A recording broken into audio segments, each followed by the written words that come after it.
Shalom kekasih Tuhan, bertemu kembali pada pembacaan firman. Semoga Bapak Ibu sehat selalu dalam lindungan Tuhan. Selagi ada waktu masih diberi nafas kehidupan, mari kita membaca firman Tuhan, surat cinta Tuhan kepada kita. Sebelum membaca firman, kita berdoa terlebih dahulu. Dari manakah datangnya pertolongan kami? Pertolongan kami datang dari Tuhan yang menjadikan langit dan bumi sebagai penolong dalam kesesakan sangat terbukti. Urapi kami ya Allah Roh Kudus dengan seluruh pendengar yang mendengarkan firman-Mu. Terangi hati dan pikiran kami saat membaca firman. Kami mulai pembacaan firman ini hanya di dalam nama Tuhan Yesus yang Maha Suci. Haleluya. Amin. Kejadian 38. Yehuda dan Tamar. Pada waktu itu Yehuda meninggalkan saudara-saudaranya dan menumpang pada seorang Adulam yang namanya Hira. Di situ Yehuda melihat anak perempuan seorang Kanaan. Nama orang itu ialah Shua. Lalu Yehuda kawin dengan perempuan itu dan menghampirinya. Perempuan itu mengandung, lalu melahirkan seorang anak laki-laki yang menamai anak itu Sesudah itu perempuan itu mengandung lagi, lalu melahirkan seorang anak laki-laki dan menamai anak itu Onan. Kemudian perempuan itu melahirkan seorang anak laki-laki sekali lagi dan menamai anak itu Shela. Yehuda sedang berada di Kezib ketika anak itu dilahirkan. Sesudah itu Yehuda mengambil bagi anak sulungnya seorang istri yang bernama Tamar. Tetapi anak sulung Yehuda itu adalah jahat di mata Tuhan, maka Tuhan membunuh dia. Lalu berkatalah Yehuda kepada Onan, hampirilah istri kakakmu itu, kawinlah dengan dia sebagai ganti kakakmu, dan bangkitkanlah keturunan bagi kakakmu. Tetapi Onan tahu bahwa bukan ia yang empunya keturunannya nanti. Sebab itu setiap kali ia menghampiri istri kakaknya itu, ia membiarkan maninya terbuang, supaya ia jangan memberi keturunan kepada kakaknya. Tetapi yang dilakukannya itu adalah jahat di mata Tuhan, maka Tuhan membunuh dia juga. Lalu berkatalah Yehuda kepada Tamar menantunya itu, tinggallah sebagai janda di rumah ayahmu, sampai anakku Shela itu besar. Sebab pikirnya, jangan-jangan ia mati seperti kedua kakaknya itu. Maka pergilah Tamar dan tinggallah di rumah ayahnya. Setelah beberapa lama matilah anak Shua istri Yehuda. Habis berkabung pergilah Yehuda ke Timna kepada orang-orang yang mengunting bulu domba-dombanya bersama dengan Hira sahabatnya orang Adulam itu.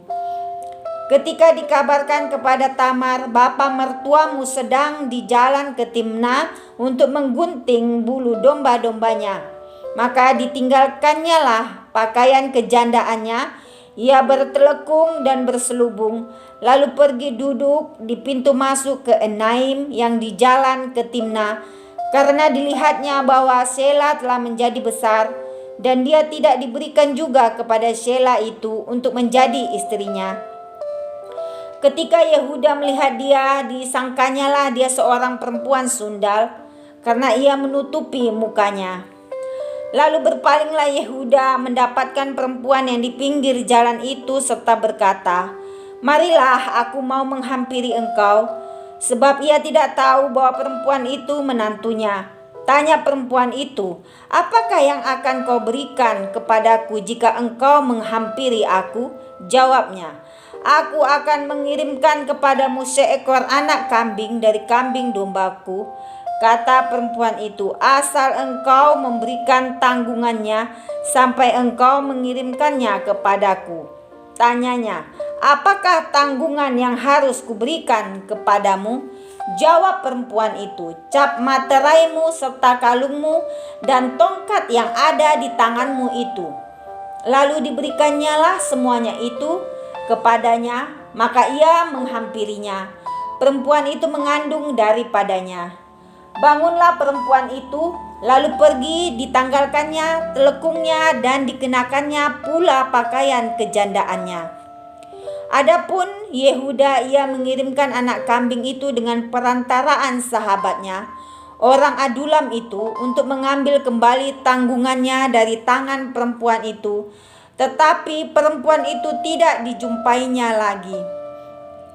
Ia bertanya-tanya di tempat tinggal perempuan itu, "Di manakah perempuan jalang yang duduk tadinya di pinggir jalan di Enaim itu?" Jawab mereka, "Tidak ada di sini perempuan jalang." Kembalilah ia kepada Yehuda dan berkata, "Tidak ada kujumpai dia," dan juga orang-orang di tempat itu berkata, "Tidak ada perempuan jalang di sini." Lalu berkatalah Yehuda, "Biarlah barang-barang itu dipegangnya, supaya kita jangan menjadi buah olok-olok orang. Sungguhlah anak kambing itu telah kukirimkan, tetapi engkau tidak menjumpai perempuan itu."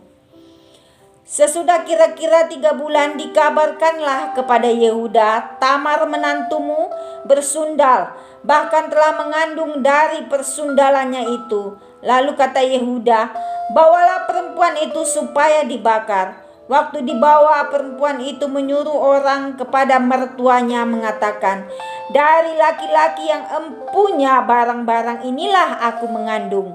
Juga dikatakannya, "Periksalah siapa yang empunya cap materai serta kalung dan tongkat ini." Yehuda memeriksa barang-barang itu lalu berkata, "Bukan aku, tetapi perempuan itulah yang benar, karena memang aku tidak memberikan dia kepada Sheila anakku, dan ia tidak bersetubuh lagi dengan perempuan itu." Pada waktu perempuan itu hendak bersalin, nyatalah ada anak kembar dalam kandungannya, dan ketika ia bersalin, seorang dari anak itu mengeluarkan tangannya, lalu dipegang oleh bidan. Diikatnya dengan benang kirmizi, serta berkata, "Inilah yang lebih dahulu keluar." Ketika anak itu menarik tangannya kembali, keluarlah saudaranya laki-laki, dan bidan itu berkata, "Alangkah kuatnya engkau menembus keluar." Maka anak itu dinamai Peres. Sesudah itu keluarlah saudaranya laki-laki yang tangannya telah berikat benang kirmizi itu, lalu kepadanya diberi nama Zerah. Amin. Terima kasih Tuhan Yesus, kami sudah memperdengarkan dan mendengarkan firman-Mu hari ini. Berkati para pendengar channel YouTube ini, berikan kesehatan, rezeki, kekuatan iman yang baru dalam menjalani kehidupan hari ini. Kuasa darah Yesus membungkus kami untuk terus maju membaca, merenungkan, serta melakukan firman-Mu. Tuhan, kami mau serahkan kuatir kami kepadamu, karena Engkau Allah El Shaddai, Allah yang memelihara kehidupan kami, Allah Immanuel. Di dalam nama Yesus kami telah berdoa dan mengucap syukur. Haleluya. Amin.